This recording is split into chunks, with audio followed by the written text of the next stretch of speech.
Now, what was it about Martha and Giles Corey that made them so unpopular in the village?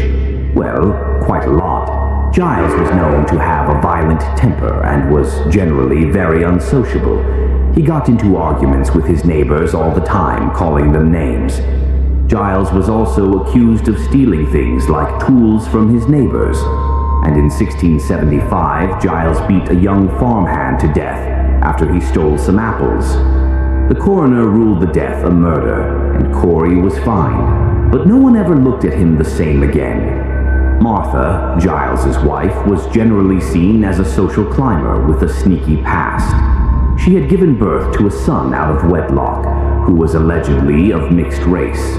Giles was her second husband, and he was already in his 80s when they married, so people whispered that she married him because he had one foot in the grave, and she wouldn't have to wait long to be in control of his money and land. Martha wasn't really an outsider like the others accused of witchcraft. She was a full member of the church, and God-fearing, but she had made the mistake of saying she didn't believe there were witches flying around Salem using little girls as puppets. Her words got back to those girls, and they weren't happy about it. So one Sunday during church services, the girls began their theatrics for all to see. They moaned, swayed, and threw themselves on the ground, crying in pain. Abigail Williams screamed that she could see Martha Corey flying around the room. Martha was shocked and tried to defend herself, but she was arrested the next day. During her examination, Martha asked the judges not to believe these hysterical children and told them there was no actual evidence. But as she spoke, the girls copied her movements, claiming she was forcing them to do so. Mercy Lewis, another one of the girls, said she could see a man whispering in Martha's ear, telling her what to say. When Judge Hawthorne asked if this man was Satan, Ann Putnam cried out that she could see a yellow bird sucking on Martha's hand. With no real rules, the colony had created the Court of Oye and Terminer to handle these witchcraft trials. In this court, there was no such thing as innocent until proven guilty, and a person could be put to death with any of the three kinds of evidence accepted by the court. First, a confession. Many of the accused gave confessions, thinking it would redeem them in the judge's eyes. However, Tituba, the servant of Samuel Parris, initially denied everything. But when that didn't satisfy the court, she confessed that the devil had come to her and demanded that she serve him. She described a tall white man who had traveled to Boston with his accomplices and ordered her to hurt the girls or face death. Tituba's colorful testimony did nothing but convince the court and the townspeople that there were indeed witches among them. The second kind of evidence accepted was the testimony of at least 2 eyewitnesses to acts of witchcraft. As the trials went on, the number of accusers grew, making sure there would never be any issue of having less than 2 girls pointing the finger at any one person. And third, they allowed spiritual evidence, meaning whatever these girls saw while being attacked by invisible forces was taken as fact, even if no one else could see it happening. Spiritual evidence wasn't used alone to condemn a witch, but with plenty of hysterical young girls running around, it could. The court also allowed causal evidence, which meant the past behaviors of an accused would be brought in as evidence. Abigail Williams claimed she'd seen a group of witches holding a devil's dinner in Salem under the cover of darkness. The court looked at the 9 people they had in custody and realized they needed to find the rest. Minister Deodat Lawson, who had left Salem after his wife and daughter died, returned when the witchcraft mania started. He wrote a pamphlet about the whole crazy affair. But instead of being surprised by how quickly people jumped on the bandwagon, he was terrified that a town of good, God-fearing people could be infiltrated by the servants of the devil. His pamphlet spread the word far past Salem, all the way to Boston, and to the governor of the Massachusetts colony, Simon Broadstreet. Broadstreet sent his deputy governor, Thomas Danforth, and 4 other men to the village to observe and report back. Then the court proceedings were moved from Salem Village to Salem Town, and the presence of the governor's representatives fueled the fire for Hawthorne and Corwin, who wanted to put on a good show for their guests. John Indian stood up and accused Elizabeth Proctor of trying to make him sign the Devil's Book.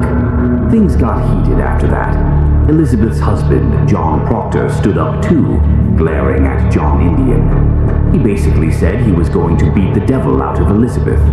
But Elizabeth, always calm and cool, looked right at John Indian and said he was lying to everyone and lying to God, which is even much worse.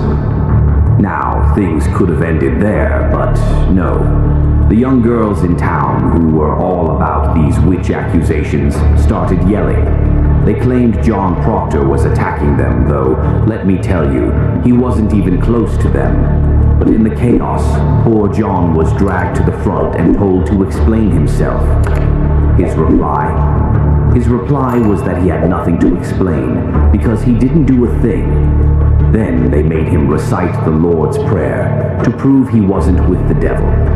Because, you know, apparently, if you were working with the devil, you couldn't say it. John did fine, except when he said hollowed instead of hallowed, and people gasped like he just confessed to being a full-blown witch.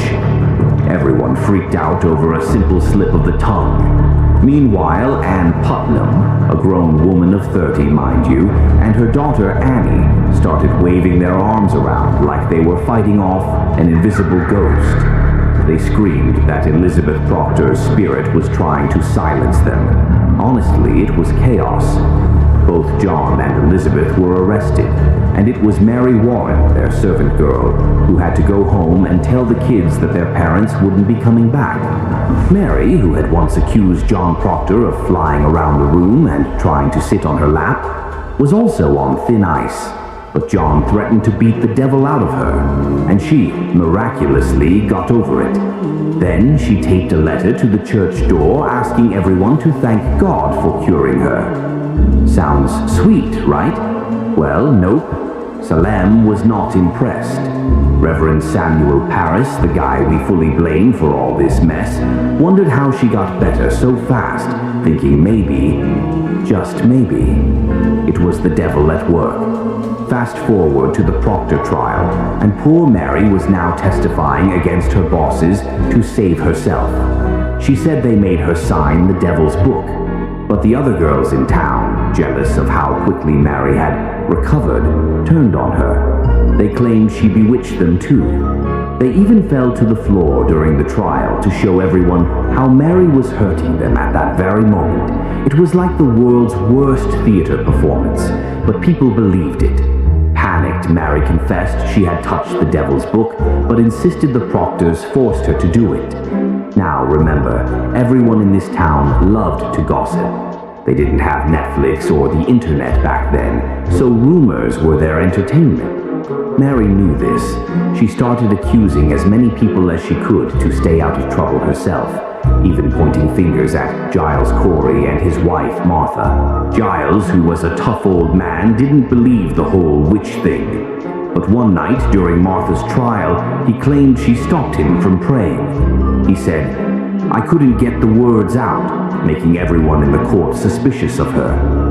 Still, Giles later refused to testify against his wife when he was put on trial. Too bad for him, because it didn't save him. The court had a fun little punishment lined up for him. It was called pressing, where they lay a big board on you and pile heavy rocks on top until you confess, or, well, you get squished. Giles Corey refused to confess, though. With every rock they added, he just gritted his teeth and said, "More weight. A tough guy till the very end." His last words, he cursed the sheriff and the whole town of Salem. Oh, and guess what? The sheriff who helped press Giles to death died young of a heart attack, and ever since then, the sheriffs of Salem all seem to suffer from strange illnesses. People in town believed Giles's curse lingered for years. Even after Salem's sheriff's office moved out of town in 1991, some still thought Giles had it out for them from beyond the grave. Years later, the town realized they might have made a mistake, and so they had a special day of prayer and fasting called the Day of Official Humiliation. But no amount of skipping meals could undo the damage. They'd hung innocent people, driven by fear, gossip, and made some really bad decisions by grown adults who should have known better. In the end, the people who were safe during all the madness were the Putnams and Samuel Parris. Meanwhile, Giles Corey's spirit, they say, still pops up right before tragedy strikes, pointing toward Gallows Hill where all those poor souls were hanged.